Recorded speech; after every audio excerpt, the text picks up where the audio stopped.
Most men spend their entire lives wondering why their kindness gets ignored while their struggle gets rewarded. And the answer is so brutal that once you hear it, you'll never see relationships the same way again. Schopenhauer understood something that modern men refuse to accept. Women don't fall in love with your peace. They fall in love with your ability to carry pain without breaking. Your suffering isn't a flaw in the system, it's the entire point. And the moment you stop resenting this and start understanding it, everything changes. Here's the dark truth. She's not attracted to the man who has it easy. She's attracted to the man who endures it hard. If this already feels uncomfortable, hit that subscribe button right now, because what comes next will completely shatter every romantic illusion you've been sold about what women actually want. Let's start with what you've probably experienced. You meet someone, and you give everything. You're kind, attentive, emotionally available. You sacrifice your time, your energy, your peace of mind to make her happy. And for a while, she seems grateful. But then something shifts. The more you give, the less she seems to care. The more you sacrifice, the more she pulls away. And you're left standing there, confused, wondering what the hell happened. You did everything right. So why does it feel like you lost? Here's what happened. You revealed that your life is easy, and easy men don't inspire devotion. But here's the part that will make you angry, the part most men spend their whole lives refusing to see. Drop a comment if you've felt this pattern, because I need to know I'm not the only one seeing this everywhere. Schopenhauer said something that gets him labeled as a misogynist by people who refuse to understand what he actually meant. He said that women exist primarily for the propagation of the species. People hear that and think he's reducing women to breeding machines. He's not. He's revealing the biological programming that drives attraction at a level deeper than conscious choice. And that programming doesn't care about fairness. It cares about survival.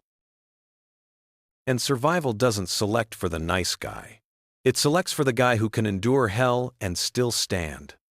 Think about every relationship you've watched collapse, not because the man wasn't good enough, but because he was too comfortable. He had no external struggle, no mission that demanded sacrifice, no weight on his shoulders that required him to be strong. And without that weight, he became invisible to her instincts. Because her instincts aren't looking for a man who's figured it out. They're looking for a man who's still fighting to figure it out and winning despite the odds. Here's what's really happening on a biological level. Women are wired to assess male fitness through one primary metric. Can this man survive and provide under pressure? And you don't demonstrate that capacity through comfort. You demonstrate it through struggle. When you have an easy life, when nothing challenges you, when you're not carrying any visible burden, her nervous system reads that as untested. And untested men don't inspire the deep primal attraction that makes a woman stay. Schopenhauer understood this. He wrote that nature gave women the ability to see through dissimulation, to read beneath the surface and assess whether a man's strength is real or performed. And here's the brutal part. Your kindness, your availability, your willingness to drop everything for her, those things don't register as strength. They register as weakness disguised as virtue. Because a strong man, with options, with purpose, with a life that demands his attention, that man doesn't have unlimited time to prove his devotion. His time is valuable because his life is hard. If this is landing uncomfortably, good. Share this video with someone who needs to hear it. Send it right now. Now here's where it gets even more painful. Most men think that if they just love her enough, sacrifice enough, prove their devotion loudly enough, she'll finally see their value. So they double down. They become more available, more accommodating, more willing to bend. And with every act of accommodation, they think they're building love.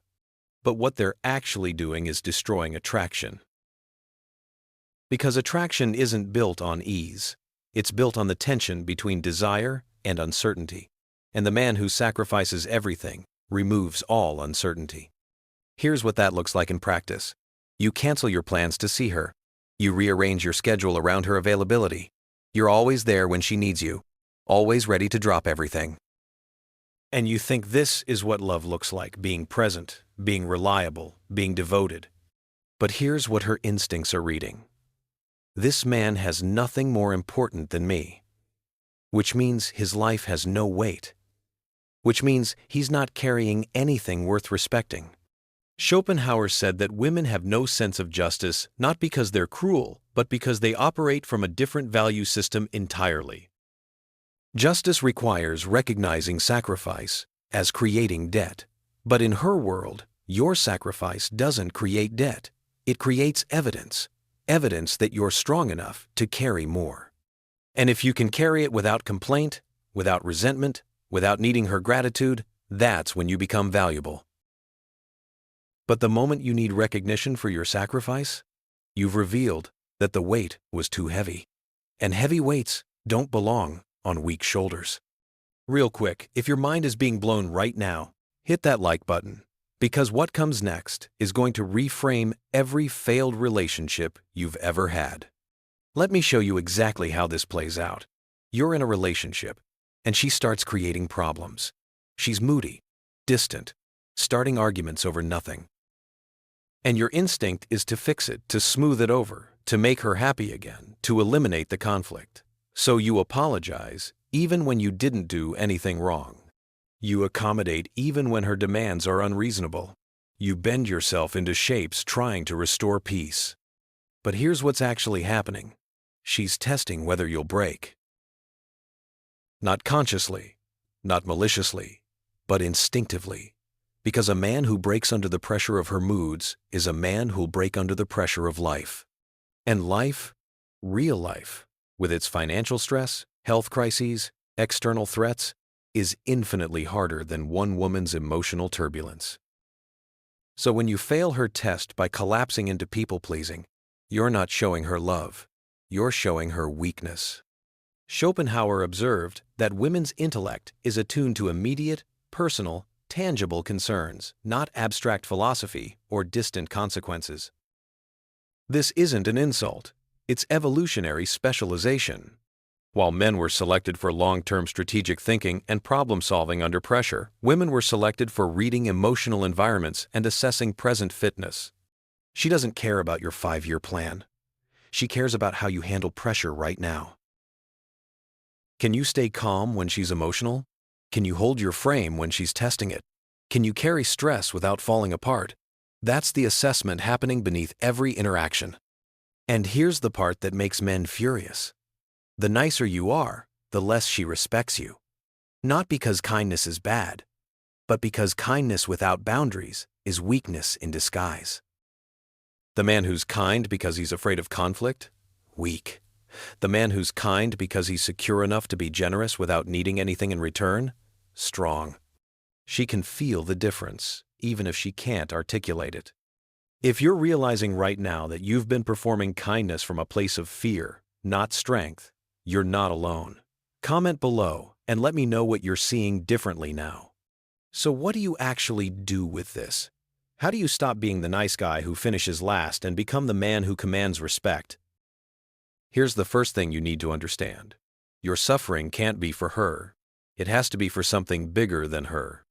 When you suffer for a woman, when your struggle exists to earn her approval, you're a servant. But when you suffer for a mission, for a purpose, for a vision that would exist whether she's there or not, and she gets to witness that struggle, that's when you become attractive. Here's how to practice this. Identify your mission, not your job, your mission. What are you building that's bigger than any relationship? It could be a business. It could be mastering a craft. It could be building financial freedom.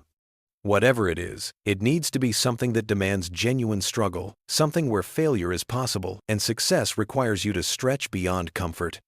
And then, this is critical, you prioritize that mission above her emotional fluctuations. This works because it creates the dynamic her instincts are scanning for, a man whose life has weight independent of her presence. When she sees you sacrificing sleep to build something, missing social events to stay disciplined, carrying stress without falling apart, her nervous system reads, strength under pressure. And strength under pressure is the only thing that creates lasting attraction. Most men never do this. They make the woman their mission, and the moment she becomes your mission, you've lost. Because missions require sacrifice, and she doesn't want to be your burden, she wants to be your reward for carrying other burdens well. Here's the second thing. Stop seeking sympathy for your struggle. Schopenhauer warned that women don't admire the man who complains about his pain. They admire the man who carries it silently. This doesn't mean you can't be human. It means you don't weaponize your vulnerability to manipulate her emotions. When you come home stressed from work and immediately dump that stress on her, seeking comfort and validation, you're asking her to mother you. And the moment she has to mother you, sexual attraction dies. Here's how to practice this. When you're struggling, process it first. Journal, hit the gym, talk to a male friend. Do whatever you need to do to metabolize the emotional weight. Then, when you come to her, you're not a wounded child seeking healing. You're a man who's handled his business and now has bandwidth for connection. You can still share what you're going through, but you share it from a place of strength, not desperation. This works because it maintains polarity. She gets to be in her feminine energy, emotionally expressive, fluid, reactive, because you're holding the masculine container of stability. The moment you collapse into emotional reactivity alongside her, there's no polarity. And without polarity, there's no attraction. You become roommates who occasionally have sex out of obligation. If this is uncomfortable but true, save this video. You'll need to come back to it when you forget and start people-pleasing again. Here's the third thing, and this one will probably make you angry. She needs to see you struggle and overcome, not struggle and collapse. Most men think that sharing their pain will create intimacy. And sometimes it does, but not the kind of intimacy that sustains attraction. When you share your pain, she feels closer to you emotionally, but her nervous system is simultaneously downgrading your value as a mate. Because mates who fall apart under pressure are liabilities, not assets. Schopenhauer said, "The man who understands women doesn't wage war against their nature. He builds a stronger ship to weather the storm." You're not trying to change how attraction works. You're trying to become the kind of man that attraction selects for. And that man isn't the one without problems. He's the one who faces problems and doesn't break. Here's how to practice this. Create visible wins from your struggles. You're stressed about money? Don't just complain about it. Show her the side business you're building. You're dealing with family drama? Don't process every emotion with her. Show her how you handled it and move forward. You're overwhelmed at work? Don't seek her pity. Show her the promotion you earned by outworking the pressure. This works because it reframes struggle as evidence of strength rather than weakness.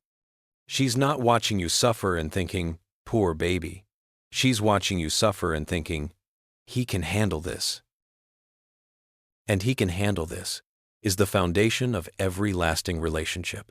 Because life will bring harder things than her moods, and she needs to know you won't crumble. Here's the fourth thing. Understand that her testing you isn't personal, it's procedural. When she creates drama, starts arguments, or seems to push you away, most men interpret it as rejection. It's not. It's assessment. She's checking whether your strength is real or performed, whether your frame is solid or just an act you put on when things are easy.